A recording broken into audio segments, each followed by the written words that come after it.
Well, my Tundra failed me today for the first time. Well, good afternoon everybody. How y'all doing? Pretty good here, and welcome to the channel. Little dramatic start there to the video today, but it did. Today was the first day that my Toyota Tundra out there, we're going to take a look in a minute. It's sitting outside because I'm punishing it. It disappointed me today. It failed me today. I was driving along. I actually I was at the gas station shooting a different video, and I pulled out to leave the gas station. It was a cloudy day. It was temperatures in the low 80s, so no bad conditions or anything. But I got an error message, and it was an error message that I really didn't even understand. I didn't even know I had this. It said, front camera unavailable. Now, other than the front camera that I installed, which has nothing to do with the rest of the systems in the truck, I mean, it doesn't really know I have a front camera. It popped up an error message on the cluster that said front camera unavailable. And I had to think a minute. I thought, is that my camera? It can't be the camera that I added. And there is no front camera in the Tacoma, or the Tundra rather, that I'm aware of. So I had to pull out the manual. So let's go take a look at the manual over here, because I didn't know it had a front camera. You guys can see right here, if it focuses here in a second, right there, it says front camera unavailable. And then it goes over, or proceeds rather, to talk about some reasons why that front camera would be unavailable, I guess. It says the operation conditions of the camera sensor, temperature, etc., are not met. And I thought, oh, what does that mean? It's low 80s outside, it isn't windy, there's no wind chill, there's no ice, no rain, no fog, nothing. So what does the etc. mean? The temperature was fine, I don't know. It says when the operation conditions of the camera sensor, again, temperature, etc., are met, the following systems will become available. So apparently I had some systems that weren't available either. I don't know. It says PCS, the pre-collision system. Go figure. The LDA, the lane departure alert system, the dynamic radar cruise control, and the automatic high beams. Apparently none of those things were working. I don't know. Again, I didn't even know I had a front camera. I thought it was just sensors and stuff. I mean, I have a front camera, but again, it's an aftermarket that I installed. It has nothing to do with the Toyota system. So let's take a look. Again, it's parked outside here. It's being punished for not working today.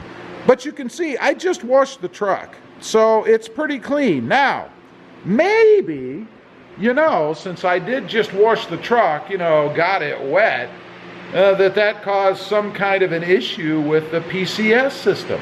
Because there is a recall out there where Toyota is putting a Band-Aid over the sensor there because it can't get wet. I don't know. Again, go figure, something on the front of your truck, it can't get wet. But anyway, I made a whole video about that, so I'm not going to go deep into that. But it's funny to me that there's a system on the truck that can't get wet. But anyway, continuing on, let's take a look. Now, you'll see my camera that I installed is down here, but that has nothing to do with the TSS system, which is behind the Toyota emblem here. Now you can see it is clean. You can see my reflection in it. So it's clean, there's nothing on it. The only thing I see on the sensor itself, or on the emblem, is this little dead bug right there. You see that bug? Right there. Now surely that is not enough to cause issue with the system. There's no other debris on the grill. It wasn't wet, at least not from conditions outside. It looked pretty much like it does out here right now. You can see it's overcast, a little bit of sun peeking through, a little blue sky up there. I mean, no real reason why this system here shouldn't be working. Now, this is the first time that I have gotten any kind of error message. I need to lighten up a little here. Literally. The first time that I've gotten any kind of an error message in my Tundra. that I can think of. I don't recall getting any other message prior to this that any system in the truck wasn't working. So it was about, man, it couldn't have been more than about 3 or 4 minutes later, and I had another message that the system was now functioning. I don't know, I didn't do anything. So the system was on. I take that back. I did do something. I pushed the buttons on the steering wheel for the lane departure. The lane departure and one other, probably maybe the PCS system itself, I don't know, whatever the 2 buttons are on the steering wheel, I hit those just to see if maybe it would kick it back on. I don't know, nothing happened. So, like I said, about 2 or 3 minutes after that, I did get a message that the system was now active, functioning. Whatever illness it had acquired had gone away. I don't know. So, I then discovered something else that I kind of forgot that I had done. And that was when I pushed the button, in essence, I guess, I activated the LDA system, the lane departure alert. So I'm driving down the road, and now I remember why I did this. I'm driving down the road, and maybe, you know, when I drive I do this. I don't know. If I do, it must be very subtle, because I'm certainly not all over the road. But I got a warning. The system flashed or whatever it does, and it yelled at me. It beeped at me. You know, the chime that you get when there's something wrong, right? It did that. And I thought, oh, that's why I always turn that part of it off, the lane departure part. Because I don't want it yelling at me every time I turn across the lane, or maybe drift over a little bit because somebody's coming behind me. And here in Texas, when you go to turn, you have to get over because people go around you to the right. It's common. It happens all the time here. So you kind of ease over towards the center line a little bit.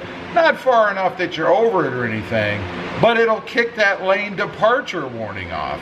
And I can't stand that. It drives me insane. But while I'm talking about that, quick little pet peeve about the Ford Explorer. My mother has one. And occasionally we'll go through a drive-through or something, you know, where you pull up next to the speaker where you order, you know, the menu board or whatever, and then you pull up to the building, the window where you pay. She has that side proximity sensor thing in the Explorer. And it never fails when you pull up, you know, because you're usually behind somebody, so they leave, you pull up, and as soon as you pull up to the speaker where you would order, the people come on, and they come on pretty quick, and they start talking, and it never fails. That system goes off. So while you're trying to hear that, you know, what it sounds like when you're at the speaker, that system goes off. So it's beeping and yelling at you. They're trying to talk to you. You can't hear them anyway. They can't hear you. And it's just a comedy when you do that. It drives me insane. Now, it can be activated in the, or deactivated rather, in the Explorer. She likes to have it on so she doesn't turn it off. But man, I would kill that right away. It drives me insane, and it does the same thing when you pull up to the window. After you get an open space and then next to the building, it goes off again. It drives me nuts. But it kind of reminds me of the system in the Tundra. And I can't stand when systems yell at me when I'm doing what I want to do. In other words, I know I'm getting close to the center line. I'm doing that intentionally. I don't need the system to tell me about it. So I discovered that was on. After the system came back up, I shut it off, and I didn't have any other problems with it the rest of the time that I was driving the truck. And that was probably about 20 minutes worth or something like that, where I was continuing on my journey, making a video for you guys. So that's the first time that I've had any problems in the Tundra out there. It disappointed me today. It, of course, is Toyota's lovely TSS system.